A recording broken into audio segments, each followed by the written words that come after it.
Como saben, nos estamos acercando a la Pascua y mientras nos acercamos durante estos próximos 2 fines de semana, pensé que sería una buena idea seguir a Jesús mientras Él se acercaba a la Pascua para prepararnos. Así que eso es lo que vamos a estar haciendo. Ahora, si tú no eres una persona religiosa o vienes de otra tradición de fe o tal vez dirías yo antes era cristiano pero ya no lo soy o quizás nunca lo has sido y alguien te está obligando a ver esto, puede que encuentres interesante ver a Jesús mientras Él se acercaba a la Pascua. Y para el resto de nosotros que nos consideramos cristianos y seguidores de Jesús, no solo vamos a encontrar interesante esto, sino que nos vamos a emocionar. Pero hay un pequeño giro y cuando lleguemos a ese momento, si eres cristiano, es para ti. Y si no eres cristiano, puedes dar un paso para atrás y pensar, qué bueno que no soy uno de ellos porque esto está intenso, ¿ok? Así que hacia allá vamos en los próximos minutos. Mateo y Marcos, que son dos de los autores de los evangelios, nos presentan los siguientes eventos en la vida de Jesús y luego vamos a retomar el relato de Juan. Jesús y sus discípulos van caminando juntos, van rumbo a una sinagoga y toman un atajo atravesando un campo de trigo o de grano y es día de reposo. Y claro, en el día de reposo no se permite trabajar. Cosechar era trabajo, así que no podías cosechar en sábado y ahí es donde comienza nuestro relato. Fíjate lo que dice el texto. Sus discípulos tenían hambre, así que comenzaron a arrancar algunas espigas de trigo y a comérselas, lo cual era algo muy común, no era ilegal. De hecho, si tú eras dueño de un campo grande, era algo que permitías porque no afectaba realmente tu cosecha. La gente simplemente arrancaba algunas espigas. Pero bueno, sigue. Al ver esto, los fariseos le dijeron, mira, tus discípulos están haciendo lo que está prohibido en día sábado. Ahora, los fariseos para ese momento ya estaban siguiendo de cerca todo lo que Jesús hacía. Y entonces dijeron, están quebrantando la Torá, están desobedeciendo a Dios, porque según su interpretación, arrancar una espiga era considerado cosechar. Era exagerado, yo lo sé, pero a eso había llegado todo, porque los fariseos se habían vuelto cada vez más legalistas y habían hecho cada vez más estricta la interpretación de la ley de Dios respecto al sábado. Ahora Jesús se detiene, los mira y de hecho fue muy ofensivo. Yo creo que hasta les sonrió un poquito porque fue una indirecta muy directa y les dice, ¿no han leído lo que hizo David en aquella ocasión en que él y sus compañeros tuvieron hambre? ¡Qué ofensa! ¿No han leído si eso era lo único que hacían, leer e interpretar? Ahora, esta es una historia del Antiguo Testamento que no voy a contar porque no hay tiempo, pero ellos sabían exactamente de qué estaba hablando, porque David y sus hombres, antes de que David fuera rey, hicieron algo que quebrantaba la ley y aún así nadie los criticó ni los condenó debido a la situación en la que estaban. Entonces Jesús básicamente les dice, a ver, ustedes saben que el rey David, antes de ser rey, el pastorcito que llegó a ser rey, ¿recuerdan lo que hizo? Y entonces los fariseos están pensando, entonces tú crees que eres como David, ¿verdad? Como el rey más grande de Israel. Pero antes de que puedan responder, Jesús va todavía un poco más profundo y esto es lo que les dice. Fíjate, no han leído o no han leído en la ley, ok, la ley era exactamente lo que ellos estudiaban todo el tiempo. Sería como decirle a un abogado constitucionalista, nunca has leído la Constitución y te diría, pues de eso vivo. Entonces Jesús dice, o no han leído en la ley que los sacerdotes en el templo profanan el sábado sin incurrir en culpa. Y lo que está diciendo es, los sacerdotes en el templo trabajan en sábado haciendo cosas que fuera del templo se consideran una violación de la ley, pero tenían que hacerlo para ayudar a otros a guardar el sábado. Así que en cierto sentido quebrantaban el sábado. Ahora los fariseos están pensando, ok, a ver, primero te comparas con David y ahora te comparas con un sacerdote del templo. Pero antes de que digan algo, Jesús lo lleva a otro nivel. Y esta siguiente declaración es de esas que cuando las leo en el Nuevo Testamento me convencen de que estos documentos no fueron escritos décadas después, porque encajan perfectamente con lo que estaba pasando en ese momento. Jesús sonríe porque sabe lo que están pensando y les dice esto. Pues yo les digo que aquí está algo más grande, refiriéndose a él, más grande que el templo. Y eso fue una bomba. Incluso los discípulos debieron haber pensado, ahora sí se pasó. Acaba de afirmar que es más grande que el templo. Ahora, el templo era donde el cielo se encontraba con la tierra, era donde Dios y el hombre se encontraban, era el centro de la actividad de Dios, era donde se hacía posible la reconciliación con Dios. Y tú estás diciendo, Jesús, que eres más grande que todo nuestro sistema religioso. ¿De verdad dijo eso? Y lo que todos están pensando, incluyendo los discípulos y definitivamente los fariseos, es: ¿quién te crees que eres? A lo que Jesús habría respondido: ahora sí, estamos llegando al punto, porque esa es la verdadera pregunta. Y luego se da la vuelta y sigue caminando y ellos lo siguen. Pasando de ahí, entró en la sinagoga donde había un hombre que tenía una mano paralizada. Ahora, la sinagoga era la casa de oración y había muchas en Judea y Galilea y después en todo el mundo. Mm, donde había judíos hasta el día de hoy. Y como era sábado, probablemente estaba llena, tal vez, no sé, 40, 60, 70 personas. No sabemos qué tan grande era. Y ahí está un hombre con la mano seca.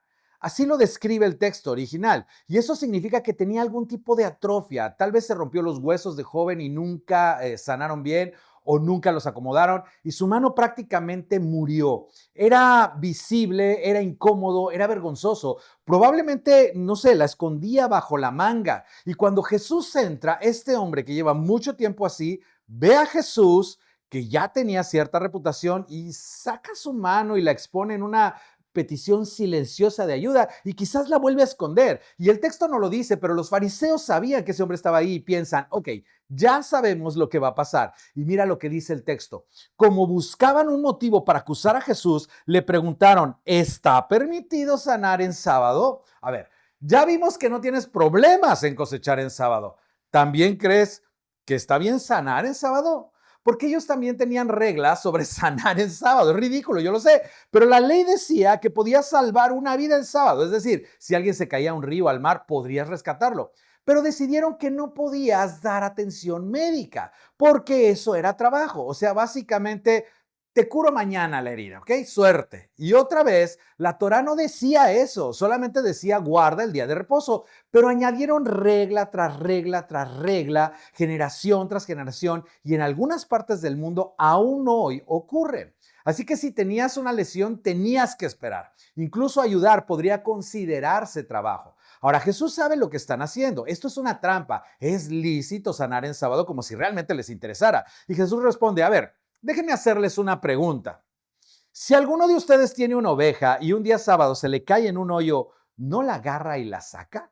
Y usa un lenguaje muy específico que implica esfuerzo, trabajo. ¿No trabajarían para sacarla? Él sabía la respuesta, todos lo habían hecho en algún momento y ellos están pensando: pues sí, claro que la sacaríamos, porque nadie deja un animal en un hoyo. Es más, si regresamos al día siguiente, probablemente ya ni siquiera está ahí porque se lo devoró alguna bestia. Y entonces Jesús hace la pregunta obvia, una pregunta que normalmente pasamos por alto, pero es profundísima y tiene muchísimas implicaciones en cuanto a la ley de Dios y a las prioridades. Y Jesús dice: a ver, ustedes díganme, ¿cuánto más vale un hombre que una oveja? Y luego mira al hombre que seguramente no podía trabajar. ¿Cuánto más valiosa es una persona? ¿Cuánto más valioso es este individuo? ¿Conocen su historia? ¿Saben por lo que ha pasado? ¿Saben cuántos años ha vivido con esto? ¿Saben lo que ha perdido en el camino? ¿Saben cuánto ha sido aislado? ¿Te das cuenta de que hay cosas que nunca podrá hacer? ¿Cuánto más valiosa es una persona que una oveja? Por lo tanto, está permitido hacer el bien en sábado. Esto los volvía locos. Y no define qué es hacer el bien. Ellos habían definido todo con un nivel de detalle extremo y Jesús simplemente abre completamente el panorama y dice: está permitido. Está hablando en nombre de Dios. Nosotros no lo percibimos así, pero eso fue exactamente lo que ellos escucharon. Está permitido hacer el bien en sábado. Y se voltea hacia el hombre y le dice: muéstrame tu mano. Y este hombre saca su mano de la manga y es sanada, es restaurada. Y la respuesta, bueno, pero los fariseos salieron y tramaban cómo matar a Jesús, matarlo por hacer el bien. Jesús se levanta y sale de la sinagoga y esta pregunta no es una pregunta complicada. De hecho, tal vez para ti, para mí, sea la primera pregunta bíblica que contestamos bien. No sé cuánto sepas de la Biblia, pero cuando Jesús salió, se fue en una dirección y los fariseos en otra. ¿Y hacia dónde crees tú que fue la multitud? Obvio, todos siguieron a Jesús. Los fariseos están furiosos, Jesús voltea hacia ellos y tal vez encoge los hombros así como que... y luego continúa y aquí es donde la multitud se vuelve loca. Y él sanó a todos los enfermos en sábado. Se formaron, sanó a cada uno porque no es contra la ley de Dios hacer el bien en sábado. Y las personas son más importantes que las ovejas, la gente, Jesús. Y mira, algún día vamos a regresar a esto, pero simplemente quiero dejarlo así. Jesús comenzó con las personas, no con la ley. Ahora, si recuerdas, en enero hice una serie llamada El Último Reino. Y en esa serie presenté un argumento, que espero haya sido convincente, de que los autores del Nuevo Testamento y los primeros seguidores de Jesús estaban diciendo algo muy específico. Jesús no vino solamente a darte un boleto al cielo. Jesús es rey. No vino solamente a perdonar pecados. Eso solamente es una parte de lo que vino a hacer. Sí es importante, pero vino a presentarse, a demostrar que Él es el rey supremo de Dios, que Dios le dio toda autoridad, está por todo el Nuevo Testamento. Dios le dio toda autoridad al Rey Jesús. Ahora, cuando se trata del pecado, hay buenas noticias para ti y para mí, porque somos pecadores. Y esto es lo que descubrimos y lo puedes descubrir tú mismo. Jesús tenía autoridad para perdonar pecados a voluntad, es decir, a quien quiera y cuando quiera, sin que se lo pidieran. Y lo hizo varias veces en los evangelios y de manera muy clara en Lucas 23. Y está en la cruz y ora, Padre, perdónalos, mientras los soldados están apostando su ropa al pie de la cruz. Y esto choca con la idea con la que muchos crecimos, porque yo crecí con la idea de que si no pides perdón, no recibes perdón. Pero cuando sigues a Jesús en los evangelios, ves que perdonó a personas que ni siquiera se lo pidieron. Es más, que ni siquiera sabían que lo necesitaban. Y esas son buenas noticias porque muchas veces no sabemos de qué necesitamos ser perdonados. Yo no sabía y cuando ahora en mi vida veo hacia atrás digo, wow, viendo alguna situación, yo necesitaba perdón de eso y ni cuenta me daba. No veía el daño que me hacía a mí mismo o que hacía a otras personas. Así que son buenas noticias. Dios tiene misericordia de tu ignorancia y de la mía. Pero el punto es este, nos encanta el Jesús que perdona y aún más nos gusta el Jesús que sana. Pero, ¿qué pasa con el rey? No lo sé. La verdad es que nos sorprende la reacción de los fariseos a Jesús haciendo el bien en sábado, nos escandaliza, querían matarlo. Y la palabra griega para matar es apolumi, que no solamente significa matar, significa destruir, aplastar, borrar completamente. Querían que muriera y que su memoria desapareciera. Querían que todo lo relacionado con Jesús de Nazaret se acabara. Pero la pregunta es, ¿por qué reaccionaron así? Hizo el bien, sanó a muchos, estaba enseñando, pero cuando sigues leyendo te das cuenta de algo. No era por el sábado. De hecho, en ese tiempo los fariseos todavía debatían qué era trabajo y qué no, y lo siguen debatiendo por siglos hasta el día de hoy. La razón por la que estaban tan molestos es porque escucharon lo que nosotros no escuchamos. Vieron lo que nosotros no vemos. Jesús no solamente era el sanador, Jesús estaba actuando como Dios. No solamente estaba quebrantando la ley, estaba diciendo que Él era el Señor de la ley. Estaba diciendo, yo sé que Moisés era su hombre, pero ahora soy yo. Moisés fue el profeta, ok, pero yo soy el rey. Moisés les dio la ley, pues ¿qué creen? Este rey trae una nueva ley. Se estaba declarando a Él mismo el Señor de la ley. Ok, Jesús es el maestro y el sanador. Pero lo que estaba declarando ser, si era verdad, eso exigía una respuesta para los fariseos y su respuesta fue matarlo. Ahora, lo que voy a decir es difícil de escuchar y no quiero que lo tomes como tú deberías o tú tienes que. Mira, si no eres cristiano, puedes simplemente escuchar, pero quizás es posible que nosotros estemos haciendo algo muy parecido a lo que hicieron los fariseos. Y me incluyo. O incluso puede ser peor. Nosotros no intentamos matar al rey, simplemente lo ignoramos. O como vimos en la serie El Último Reino, lo reducimos. Lo reducimos a alguien que perdona pecados y de vez en cuando sana. Y después de que perdona nuestros pecados o responde una oración, es como que, gracias Jesús, ahora vete a jugar por ahí y si te necesitamos, te volvemos a llamar. Y la razón por la que lo hacemos no es completamente nuestra culpa. porque a la mayoría de nosotros nunca nos presentaron a Jesús como rey. Nos lo presentaron como amigo, como consolador, como el que te lleva al cielo, y todo eso es cierto, pero no nos lo presentaron como rey.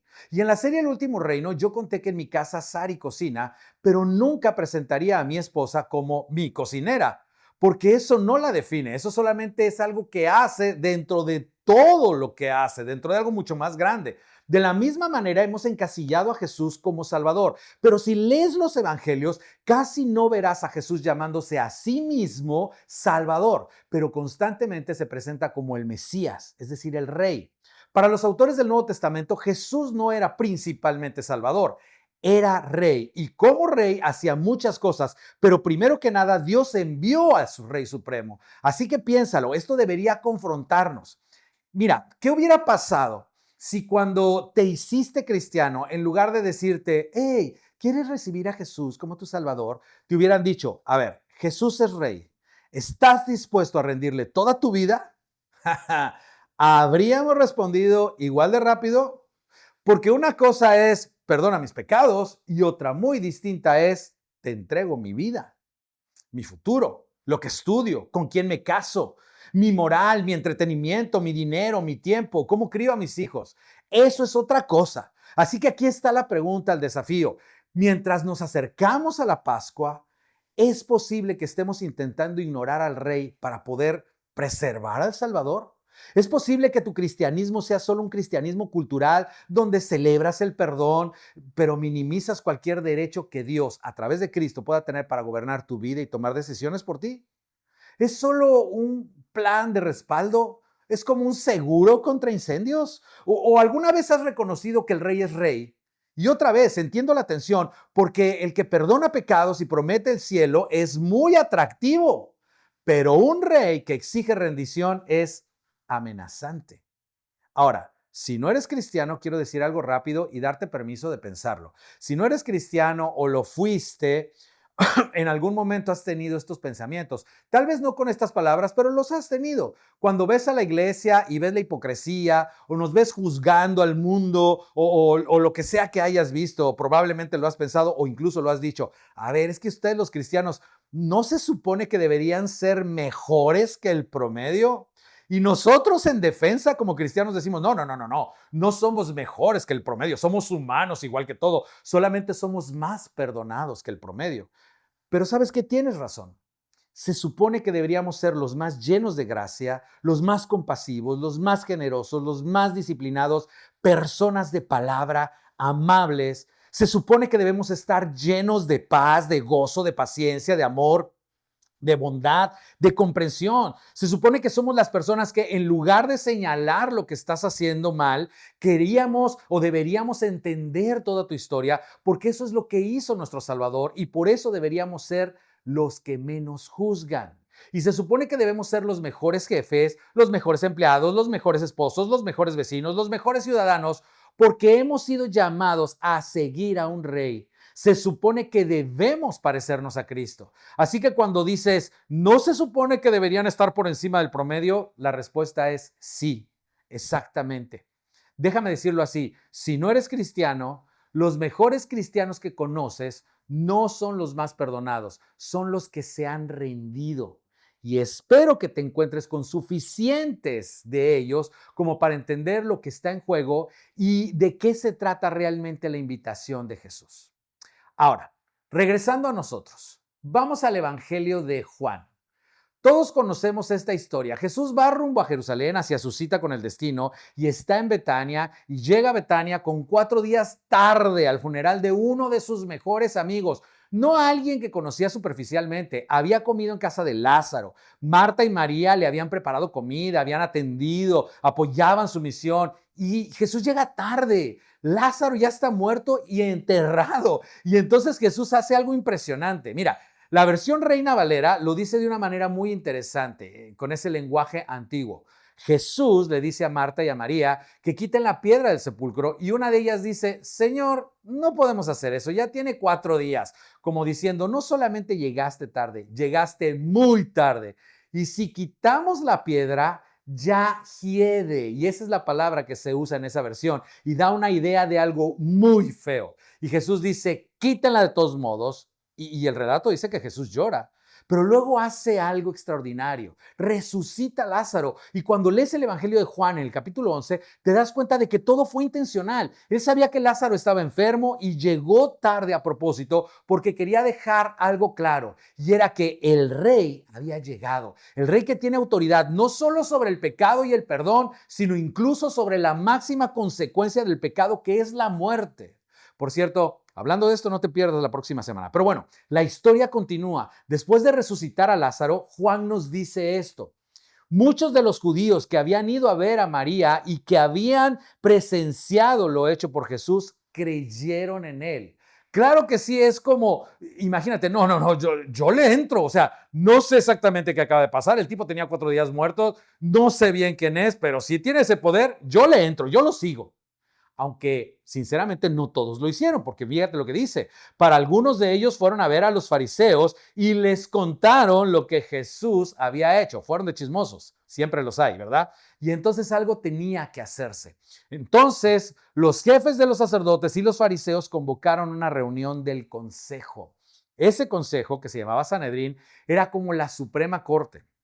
Y aunque los fariseos y los sacerdotes no siempre se llevaban bien, Jesús era una amenaza tan grande que se unieron porque estaban de acuerdo en que ese hombre tenía que desaparecer. Y en esa reunión se siente toda la frustración que ellos tenían. ¿Qué vamos a hacer?, dijeron. ¿Qué estamos logrando? No estamos haciendo nada. ¿Qué estamos haciendo? Hemos intentado de todo. Este hombre está haciendo muchas señales. Si lo dejamos seguir así, todos van a creer en él. Entonces, y así llegamos al punto clave, el verdadero problema, a lo que realmente les dolía, o quizás debería decir, a lo que realmente nos duele y nos molesta, incluso a nosotros. Si lo dejamos controlar lo que está haciendo, entonces vendrán los romanos y acabarán con nuestro lugar sagrado, incluso con nuestra nación. Ok, esa es la clave. Lo que realmente están diciendo es, si lo dejamos seguir, perderemos nuestro lugar, perderemos nuestra autonomía, perderemos nuestro poder, nuestra posición. Más adelante, cuando Jesús está con Pilato, Pilato mismo reconoce que lo quieren matar por intereses personales, porque los que controlan el sistema son los que menos quieren soltar el sistema.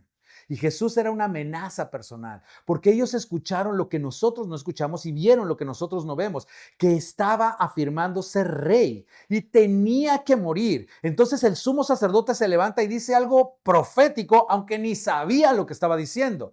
¿No entienden que les conviene más que muera un solo hombre por el pueblo y no que perezca toda la nación? Es decir, no podemos permitir que siga haciendo todo lo que hace o vamos a perder el control. En otras palabras, no podemos permitir que Roma nos quite lo poco que tenemos por su culpa. Así que desde ese día convinieron en quitarle la vida. Muerte al rey. Se acercaba la Pascua y corría el rumor de que Jesús vendría a Jerusalén. Los principales sacerdotes pensaban, esa es nuestra oportunidad. Lo hemos perseguido por toda Galilea y en Samaria, por los campos, pero ahora va a venir a nuestra ciudad donde nosotros tenemos el control. Fíjate. Por su parte, los jefes de los sacerdotes y los fariseos habían dado la orden de que si alguien llegaba a saber dónde estaba Jesús, debía denunciarlo para que lo arrestaran. Estén atentos, cuando llegue tenemos que separarlo de la multitud y arrestarlo. ¿Sientes la tensión, la frustración, la ira que ellos tenían? Este hombre tiene que morir. El sanador, el que hablaba de perdón de parte de Dios, el que hablaba con más autoridad que ellos. Y una semana después, Jesús entra a la ciudad. Pero la multitud siempre es impresionante. Fíjate lo que nos dice. La gente que había estado con Jesús cuando él llamó a Lázaro del sepulcro y lo resucitó de entre los muertos, seguía difundiendo la noticia. Todos sabían lo que había pasado. Muchos de los que se habían enterado de la señal milagrosa realizada por Jesús salían a su encuentro. Así que llegan con los fariseos y les dicen, hey, las buenas noticias lo encontramos. Las malas ni siquiera está escondido, viene por la puerta principal y hay un desfile. Va a ser muy fácil verlo, pero imposible acercarnos a él. Por eso los fariseos comentaban entre sí, Como pueden ver, así no hemos logrado nada. Miren cómo lo sigue todo el mundo. Y aquí alguien podrá decir, a ver, si esto no es inventado, ¿cómo supo Juan de todas estas conversaciones privadas entre los fariseos y el Sanedrín? O sea, ¿cómo lo sabían? ¿Cómo se enteraron de lo que decían entre ellos? Y esta es la razón y es increíble. Mira, Mateo, Marcos, Lucas, Juan y el libro de los Hechos nos cuentan qué pasó después de la resurrección. Y si lo lees por ti mismo, vas a descubrir que incluso después hubo fariseos entre los seguidores de Jesús. Es como, ¿qué? ¿Fariseos? Los enemigos constantes de Jesús, los que querían atraparlo, que eran parte de la iglesia. ¿Qué fue lo que pasó? Bueno, eso te lo voy a decir dentro de 2 semanas. Pero bueno, eso fue lo que pasó. Entonces los fariseos se dijeron unos a otros, esto no nos está funcionando. Hemos intentado de todo. Mandamos expertos con preguntas capciosas. Una vez le preguntamos sobre pagar impuestos pensando que ahí lo íbamos a atrapar, que se iba a poner en contra de la gente. ¿Y qué hizo? Sacó una moneda y nos dejó como tontos. Hemos intentado de todo para atraparlo en público, para avergonzarlo y cada vez quedamos nosotros peor. Una vez pensamos que lo teníamos. Le preguntamos, ¿quién es mi prójimo? Y contó una historia donde el héroe era un samaritano y la gente se volvió loca y nosotros quedamos peor porque en la historia nosotros éramos los villanos. Esto no nos está llevando a ningún lado. Miren cómo todo el mundo lo está siguiendo y sin saberlo. 2000 años después, efectivamente, aquí estamos. Muchos de nosotros hemos seguido a Jesús. Una tercera parte del mundo hoy en día diría que Jesús es divino. Y lo más impresionante es el papel que ellos jugaron, ellos, los fariseos, el papel que jugaron en la historia del rey. Estamos al otro lado del mundo hablando de ellos, pero ellos no son los héroes. Sí, facilitaron la voluntad de Dios, aunque se opusieron al plan de Dios. Y estaban a punto de descubrir algo que creo que todo ser humano descubre al final, que el reino de Dios es imparable. Podemos cooperar o resistir, podemos ayudar o resistir, pero al final los que resistieron de todos modos terminaron ayudando. Y vamos a retomar la historia ahí la próxima vez. Pero quiero que consideres esto. Yo sé que todos queremos ser salvos y estar seguros de que iremos al cielo. Queremos que nuestros hijos vayan al cielo. Queremos ver a nuestros abuelos, inclusive personajes históricos. ¿Estará Napoleón ahí? Me gustaría conocerlo. Mira, yo no sé cómo funciona, pero todos queremos eso. Queremos estar seguros, pero no queremos someternos. Estamos muy cómodos con Jesús el Salvador, pero hay algo dentro de nosotros, como en los fariseos, que resiste a Jesús el Rey. Y no solamente resistimos como ellos, sino incluso por la misma razón, porque nos va a costar algo. Resistimos por interés propio o por autopreservación. Con Jesús el Salvador, claro, el Salvador, recibimos algo, pero con Jesús el Rey sentimos que nos quita algo, sentimos que perdemos algo. ¿Y sabes por qué lo sientes así? Porque así es. No te lo estás imaginando. Si sientes que vas a perder algo, estás entendiendo bien, estás siguiendo la historia. Jesús mismo lo dijo, no quiero que se vayan confundidos. Si alguien quiere ser mi discípulo, que se niegue a sí mismo. Y eso significa que en algún punto tendrás que decirte no a ti. Y luego dice, tome su cruz cada día y me siga. Para nosotros eso no significa mucho, pero en el primer siglo ver a un hombre cargando una cruz significaba una cosa. Había perdido su libertad, había perdido su independencia. Pero hay una promesa ligada a esta invitación tan fuerte y aquí está. Porque el que quiera salvar su vida la perderá, pero el que pierda su vida por mi causa. Y no está hablando de morir físicamente, está hablando de rendirse. El que rinde su independencia, el que rinde su voluntad, el que se entrega para seguirme, ese la salvará. Ahora déjame ser muy transparente.